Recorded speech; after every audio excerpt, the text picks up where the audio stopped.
Hi everyone, welcome back to another episode of 60-Second Stats with Dr. O'Day, Correlations and JAMOVI edition.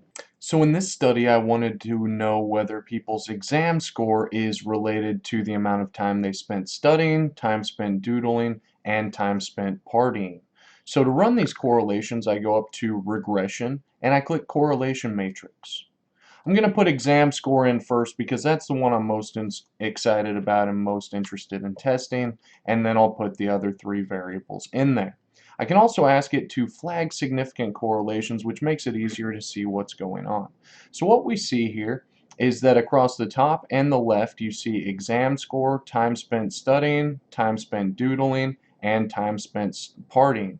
So what you see here is that exam score is correlated with time spent studying at a value of R equals 0.45, which is significant, indicating that higher exam scores are related to more time spent studying, less time spent doodling, and less time spent partying. That's all I have for today. Please hit that like and subscribe, and let me know if there's a video that you'd like to see coming up.